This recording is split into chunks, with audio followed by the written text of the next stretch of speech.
წარმოგიდგენთ პირველ სტუმარს ვაკეში მდებარე წმინდა ანდრია პირველწოდებულის სახელობის ტაძრის მღვდელმსახური დეკანოზის აბაჭიკაიძე და გულწრფ მამასაბრად. მადლობა სტუმრობისათვის.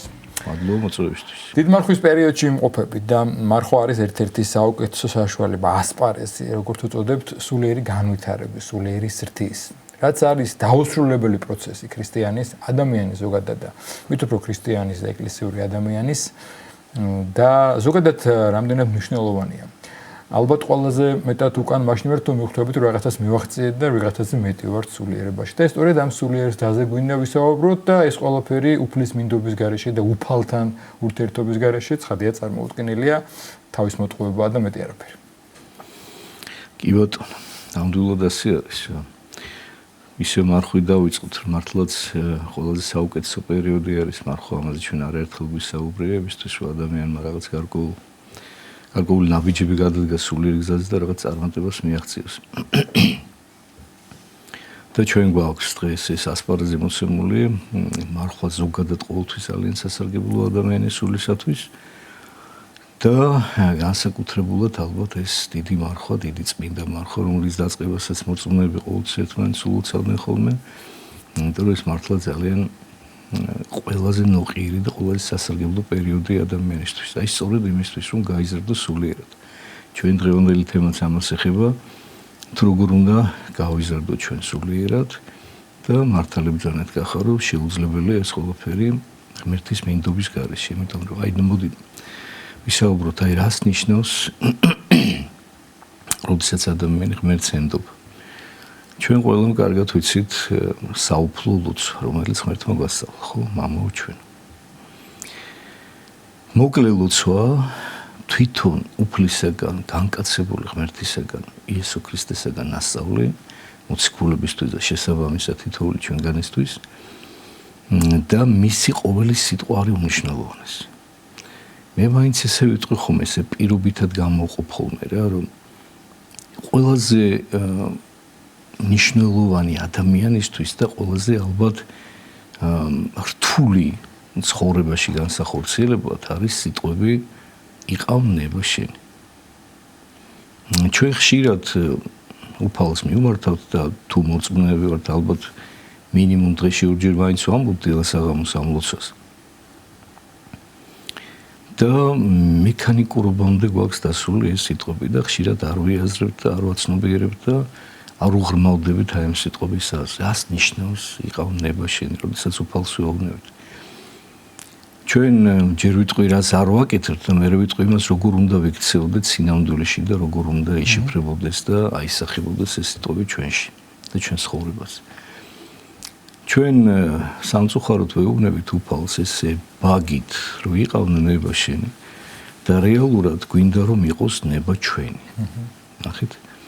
და მაშ რატო ვეუბნებით ამას უფალს და საერთოდ რატო ვცხოვრობთ ეს ეკლესიური ცხოვრებით? იმიტომ რომ ჩვენ გვინდა რომ ღმერთი დაგვეხმაროს იმის ასრულებაში და შესრულებაში რაც გვინდა ჩვენ.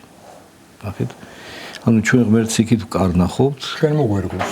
ჩვენ მოგვერგოს, ჩვენ გვჭირდება ღმერთი, ჩვენ ესეთი გამოუყენებლური დამოკიდებულება გვაქვს ღმერთის მიმართ რა, რომ გვჭირდება რაღაც ჩვენი მიზნებისთვის, რაღაცა ჩვენი სურვილებისთვის. ჩვენ ღმერთსაც ვიგონებთ, როგორი ღმერთი გვაწყობს. აი ზუსტად მაგაშია საქმე, ესეც უკვე გამოგონებაა, იმიტომ რომ ღმერთი ესეთი არ არის, რომ შენ მოგერგოს, იმიტომ რომ შენ უნდა მოერგო იქით და შენ საშენოთ.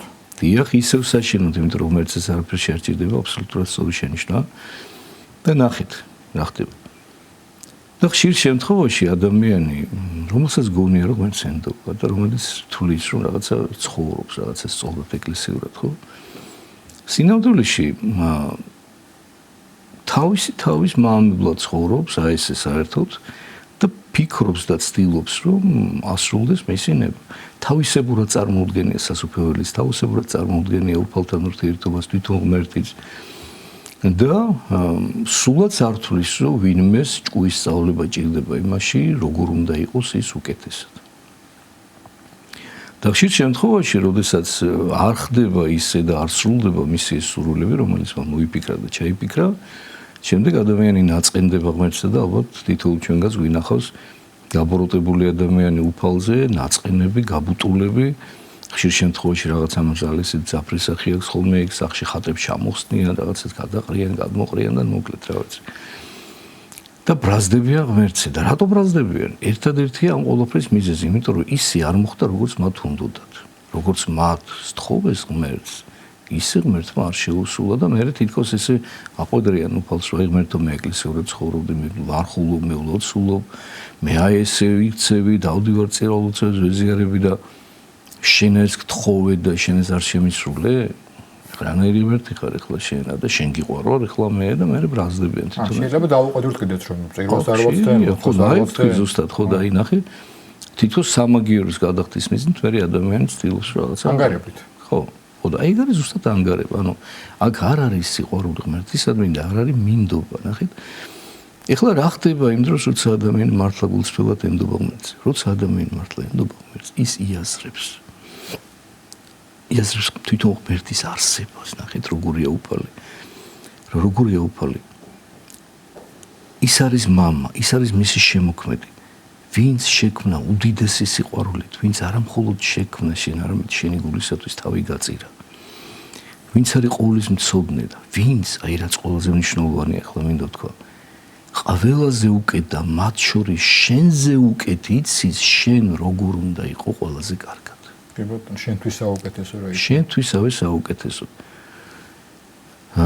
ეს გამოთქმა არსებობს ესეთი ხა რომ სულად უფრო ირითმება ხოლმე მაგრამ ნუ ქართულად გადმოვთარგმნე პირდაპირ რა რომ ადამიანი ვარაუდობს და ღმერთი განაგებს ადამიანი ხშირად რაღაცებს ფიქრობს და სულ რაღაცებს ვარაუდობთ ხა ჩვენ ცხოვრებაში ხო ანასე იქნება რაღაცა გეგმებს ვალაგებთ რაღაცა სათადარიგო გეგმები გვაქვს მე კიდე გამზადებული ხო მაგრამ ეს ჩვენი გეგმები შეიძლება აბსოლუტურად არ ახდეს და ვერ გამოვიდეს მაგრამ ნახეთ ღმერთი განაგებს ღმერთმა ზუსტად ის ღმერთი არაფერს არ ვარაუდობს ღმერთს არ ეშლება ჩვენგან განსხვავებით არასოდეს ეხლა მე ვსვავ შეკითხვა შეიძლება ესეთ ღმერთს რომელმაც ამხელა სიყვარულით შექმნა რომელმაც შენი გულისათვის თავი გაწირა მამამ ზე შემოგწირა შენ იმისთვის რომ შენ კარგად ყოფილიყავი და შენ გამოიხსენი ჯოჯოხეთის და სიკვდილის ტყვეობიდან და კვლავ სასუფეველი დაებრუნებინა შენთვის შეიძლება რომ შენ ესეთ ღმერთს არ ენდო შენ თუ ღმერთს იცნო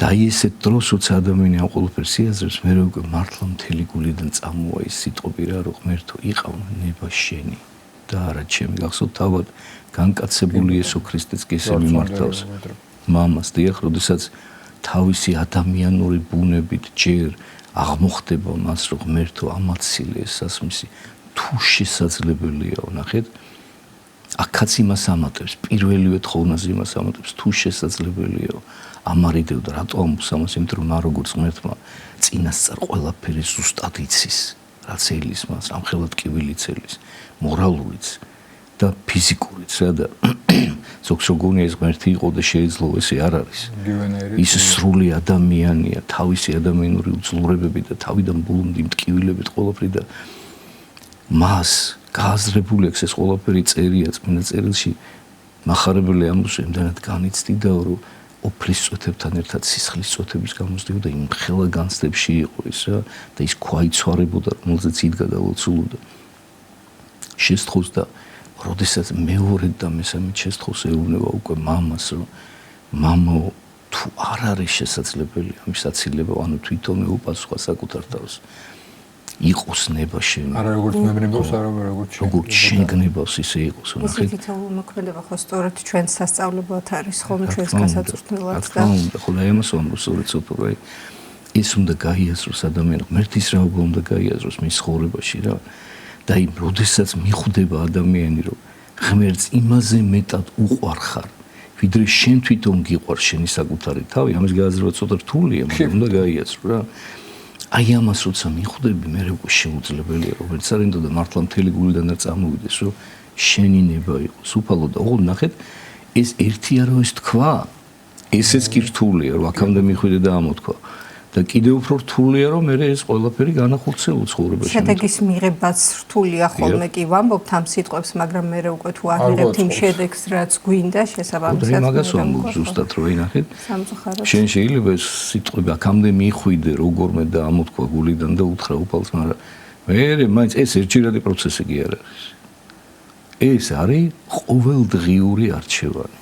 წეგან მამასაბა რო ხანდახან ჩვენ ვაყვედრით ღმერთს აქეთ ვეუბნებით და ალბათ თუ დაფიქრდებით რამდენჯერ და როგორ ვუშლით ხელს ღმერთს სულ რომ ჩვენთვის მოგთვის ის მოწყალე მამა სუსტილოს მაგრამ არ დაგაძალებს არ გვაძალებს ხო და რამდენჯერ ალბათ აი ამით რომ მისი ნება კი არ იყოს ამ ჩვენი ნებით რომ ჩვენ როგორია ეხა მე უკეთესი გავუკეთე როგორ ვუშლით ხელს რომ საუკეთესო მოგწეს ზუსტად ესე არის აბსოლუტურად რა ზუსტად ესეა ადამიანის უგუნურება საზღვარი არ აქვს და ზუსტად იმის გამო რომ ის ვერ იაზრებს ბოლომდე რომ ღმერთს უკეთესი უნდა შენთვის ყოველთვის ხო შენ ეწინააღმდეგები მას და ვერ ღებულ და ნახეთ აი ყველაზე მნიშვნელოვანი ალბათ კიდე ერთი მომენტია რა რომ აი ხშირად უფალი ეხა ჩვენ ხოთ უფალს ცხონებას გადარჩენას თუნდაც ჩვენი ახლობლების კარგად ყოფნას ჩვენს კარგად ყოფნას ხო ჩვენ რო ვერ წარმოგვიდგენია ისე და ჩვენთვის რომ ცოტა გაუგებარია ხანდახან აუცილებელია ჩვენთვის რაღაცა ტკივილი, რაღაცა პრობლემა, რაღაცა განსაცდელი, თუნდაც პირადად ჩვენი, თუნდაც ჩვენი ახლობლის. და ნახეთ, შენ შესთხოვ უფალს სიკეთეს, და ამ დროს უფალი უშვებს ტკივილს და განსაცდელს. აი ეს ადამიანს ყველაზე მეტად უჭირს ხოლმე, რომ გაიგოს რა, რომ რატომ, რა დავაშავე უფალო. ანუ აქ უნდა მოახერხოთ ჩვენ და გავიაზროთ, რომ ეს განა იმიტომ ეშვება ყოველთვის, რომ შენ რაღაცა დააშავე. როდესაც განსაცდელი ეშვება, თვითონ სიტყვა განსაცდელს უნდა დაუკვირდეთ, განსაცდელს ნეგატიური შინაარსი არ გააჩნია. განსაცდელი ნიშნავს, რომ განიცადო ღმერთი, განიცადო საკუთარი თავი, საკუთარი უძლურება, ორი რამის გამო ეშვება განსაცდელი და ეს სიტყვა ორ რამეს გულისხმობს. რომ განიცადო საკუთარი უძლურება, რომ შენ ღმერთის შეწევნის გარეშე, მისი მაგლის გარეშე არაფერი არ შეგიძლია და დაქტოვა უფალმა მის გარეშე რაღაცა მომენტით, რაღაცა წამით და დაგანახა, როგორი უსუსური ხარ, როგორი უძლური ხარ ბოროტების წინააღმდეგ. არაფერი არ შეგიძლია. ერთი ეს რო განიცადო და დამდაბლდე, იმიტომ რომ არც ყოველი განსაცდელი ეს არის რომ ადამიანის სინანულამდე, სიმდაბლემდე მიიყვანოს, აქედან გამომდინარე მე სინანულამდე და მეორე რომ განიცადო ღმერთის დიდებულება, ანუ ეს ორივე ერთმანეთს ავსებს და ერთმანეთს განაპირობებს. წმინდა მამების დამოკიდებულებაც ამგვარი არის ხოლმე. ზუსტად იგივე ნიკოდიმოს დაწმინდელი მაგალითად, როდესაც მოგმართავს ჩვენ როგორ ზოგადად მონაზვნებს მიმართავს, მაგრამ ყველა ქრისტიანს მიემართება რა თქმა უნდა ეს. პირველ საფეხურად სულიერ გზაზე, ასე ვთქვათ, ასახელებს ამას, რომ მოიკვეთე შენი ნება და მე კონკრეტულ ინსტრუქციასაც კი გაძლევს, რომ როგორ უნდა მოახერხო ეს, რომ აი დააკვირდიო ერთი დღის განმავლობაში საკუთარ თავსო რა. როგორი უძლური ხარ, აღწერეო თუ გინდა და ჩაიწერეო რა, რამდენი რამე არ შეგიძლია. როგორი სუსტი და უძლური ხარ და ვის ენდობიო, საკუთარ თავს ენდობიო. მე გაიაზრე ღმერთიო, როგორი ყოველი შემძლეობა და უფალს მიენდევდა. ნახეთ ეს რამის ამას, რომ მოიკვეთე საკუთარი ნებაო. მაგრამ ჰაერში გამოკიდებული არ დარჩევ, იმიტომ რომ ეშმაკი სასწორკვეთილებაში ჩაგაგდოს და მომენტალურადო ეს საკუთარ ნებაზე მინდობა ჩაანაცვლე ღმერთისადმი მინდობით. და აი ეს მომენტია ხა ჩვენ რაზეც საუბრობთ, აი ნახეთ, დასაწყისი ყოფილა ეს ადამიანის სულიერი განვითარების. რომ და ეს იგივე რაც არაერთხელ გიხსენებია და გაგვიჟღერებია თუნდაც თქვენს ეთერში, ის გადარჩენის ფორმულა, რომელიც უფალმა შემოგთავაზა, ხო? რომ გინდა ცხონება უარყავ თავითვისი, აღიღე ჯვარისთვის და შემომიდექი მე, ანუ მენდე მე, დამიჯერე მე, შენი თავი უარყავი და მე დამიჯერე, მე შემომიდექი. აი ზუსტად ეს ამბავია რა, ანუ დაი ჩვენ ახლა სწორედ ამაზე ვსაუბრობთ რა, რომ ანუ ჩვენი გადაცემის თემა რა არის? მინდობა ღმერთისადმი და სულიერი ზრდა, ანუ შეუძლებელია ერთი მეორის გარეშე, შეუძლებელია შენ სულიერად წინ წახვიდე და რაღაცა გარკვეული წარმატება გქონდეს, შენ თუ ღმერთისადმი მინდობა არ შეგიძლია და შენ თუ საკუთარ თავს უფრო მეტად ენდობი, ვიდრე შენ შემოგვიწევს. ეს გამართლები აუცილებლად. რა თქმა უნდა, იმიტომ რომ ჯერ ეს მეტყოლებს იმაზე, რომ ბრმა ხარ, სულიერად თვალებში კარგად ვერ იყურები და ღმერთს ვერ აღიქვამ. წინამორბოლოს გარეშე გინდა? ხო, ვინ არის ღმერთი ვერ ხვდები. მამასაბა, აი ჩვენ ახლა ვსაუბრობთ სულიერ ზრდაზე, ვსაუბრობთ ღმერთის ნებაზე. სულიერ ზრდის აუცილებელი პირობა ეკლესიური სწავლებით განვითარების სულიერი მოძღვარი. რომელიც არის დამაკავშირებელი და რომელიც არის შენი წინამძღოლი, შეიძლება ისეთგვარად დაგაახლოს. ხანდახან ხდება კი არა, სუხდება რომ სამწუხაროდ სულ ალბათ რომ ჩვენი ნება გვინდა. იგივე ხო არ მეორდება სულიერ მორწყვეთთან ურთიერთობაშიც. როცა თან ჩვენ ვირჩევთ ჩვენი ნებით, რომ მოვდივართ რომ მამასაბა მინდა რომ თქვენ დამეხმაროთ, იყო ჩემი სულიერი მოძღვარი, მაგრამ მოწვრის ნების ახსნილებაც არ გვინდა, არ აქვს თუ ღმერთის. ხანდახან არის ხოლმე რომ გამოვძალავთ მოძღვარს კურთხევას. აი თითქოს მივედით რომ აკურთხე როგორც მე მინდა. ან თუ შენიშნა მოგცა და ან ისე არ გააკეთე რა ჩვენ გვინდა, არ მოგცა ბრაზდებით კი ბატონო. აი იგივე ხოლმე ვორდება აქაც და თან გვინდა რომ აი მე დამეხმაროს მამასაბას სულიერ განვითარებაში. აბსოლუტურად იგივე, ტოლობის ნიშანია. ზუსტად იგივე, აი ზუსტად მოძღვართან ურთიერთობით. ადამიანი უნდა მიხვდეს ალბათ კარგი შენიშვნა იყო და კარგი ჩართვა იყო ძალიან გახ. ალბათ მაგითი ყველაზე უკეთესად მიხვდება მორწმუნე ადამიანის ეხება რა თქმა უნდა ეს ყველაფერი, რომელსაც მოძღვარი ყავს და ეკლესიურად ცხოვრობს. ალბათ ამით ყველაზე უკეთ დაინახავს რამდენად ენდობა ღმერთს. შენ თუ შენ სულიერ მოძღვარს ენდობი, შენ ესე იგი ღმერთს ენდობი. იმიტომ რომ ჩვენ ღმერთს ესე ფიზიკურად და ხილულად ვერ ხედავთ ხომ ასე? მაგრამ ხედავთ სამაგიეროდ მის ამ ქვეყნიურ ასე ვთქვათ, მისი ნების გამტარს და მისი ნების აღმასრულებელს, რომელსაც ჩვენი სული ვანდით, საერთოდ აი მოძღვართან ურთიერთობა რითი იწყება, ნდობით არ იწყება? ანუ ჩვენ ვარჩევთ იმ უამრავი სასულიერო პირისაგან ვიღაცას ერთს, რომელსაც ვანდობთ ყველაზე ძვირფას და ყველაზე მნიშვნელოვანს ჩვენ ცხოვრებაში, ჩვენს უდავსულს.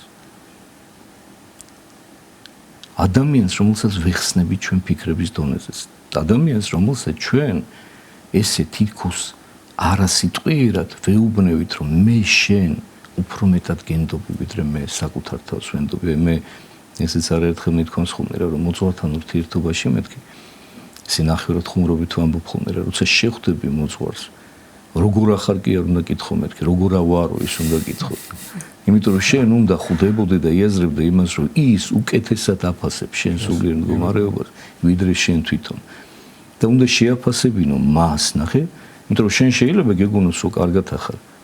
მაგრამ შენ ყოველთვის უნდა დაუშვა, რომ შეიძლება გატყუეს ბოროტი რაღაც მომენტში, შეიძლება სადღაც შეგიყვანა ჩიხში რა და გატყუეს და მოძღვარი სწორედ ის ადამიანი უნდა იყოს შენ ცხოვრებაში, ვისგანაც შენ სიმართლეს გაიგებ, რომ სინამდვილეში როგორ ხარ.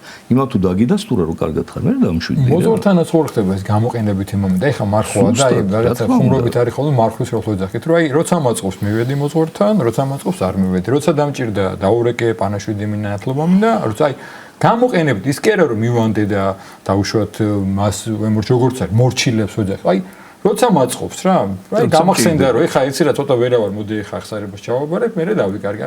აქაც ხო არ არის ხოლმე ის რომ ავირჩევთ, თან თუ ცოტა პოპულარულია და კარგად იქადაგა თუ რაღაც გაიგო ვიღაცამ რომ სასწაულების მოუხდენია მივალთ იმასთან, მაგრამ როცა გვაწყობს მაშინ მივალთ.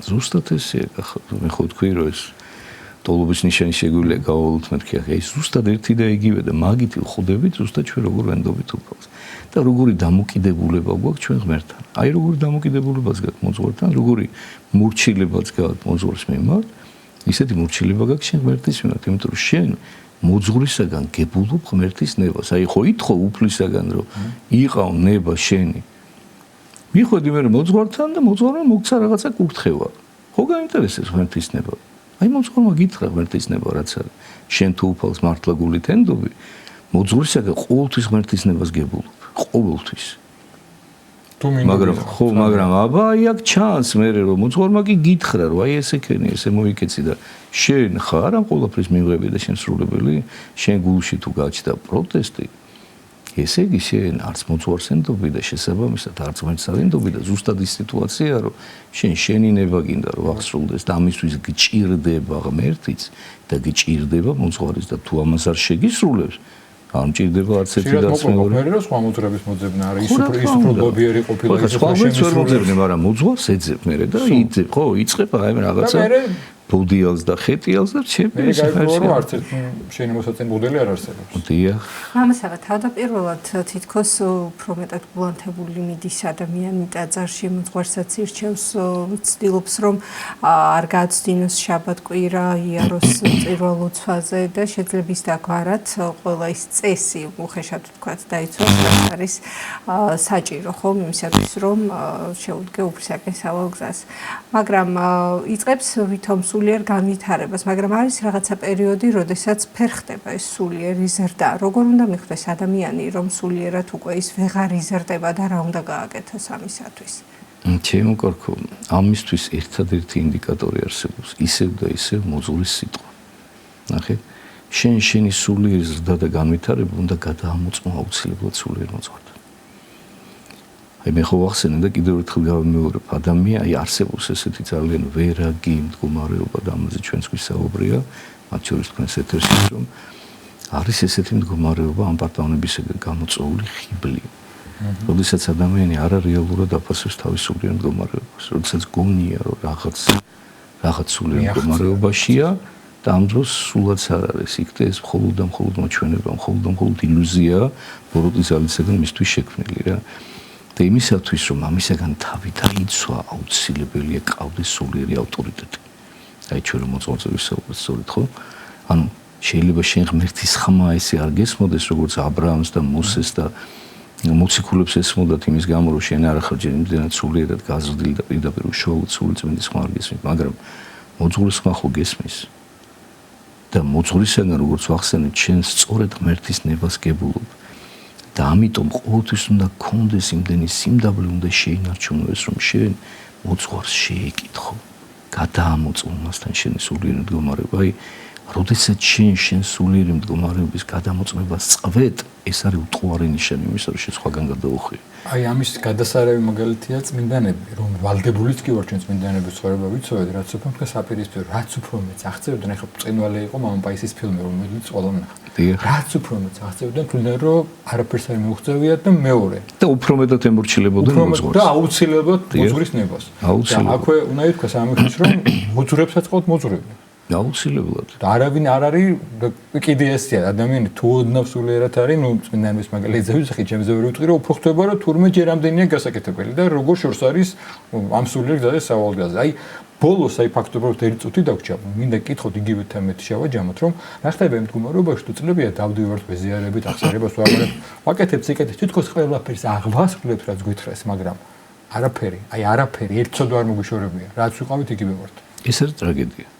ეს არის ტრაგედია, ეს არის მხოლოდ ფასადური ქრისტიანობა, რომელიც ხშირად ამართება ადამიანს და მათ შორის ჩვენ სასულიერო პირებსაც და კიდევ ერთხელ გავუსვათ ხაზს და კიდევ ერთხელ ვთქვათ, რომ ეს ყველაფერი ხდება სწორედ იმის გამო, რომ ადამიანი ცხოვრობს სულიერი ავტორიტეტის გარეშე, არ არის მინდობილი ღმერთს და არ არის მინდობილი შესაბამისად სულიერ მოძღვარს, რომელიც მისი ნების მაუწყებელი არის აქ ამ ქვეყანაზე მისთვის.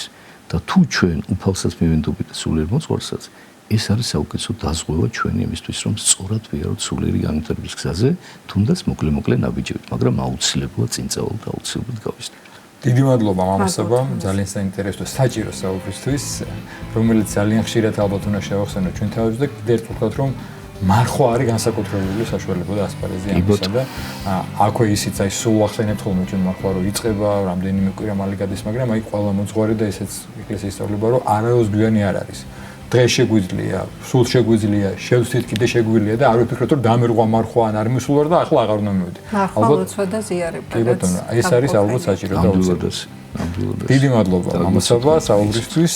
ალბათ ამ თემას კიდე გავაგრძელებთ ხოლმე ჩვენ, იმიტომ რომ როგორც სულიერის და დაუსრულებელი ამ თემაზე საუბარია, დაუსრულებელი ჩვენ კი სულ შევახსენებთ სულიერს დაზე უფლის მინდობაზე, სწორედ ამ თემაზე გვესაუბრება და ვაკეში მდებარე წმინდა ანდრია პირველწოდებულის სახელობის ტაძრის თვალსახური დეკანოზი საბა ჭიკაიძე.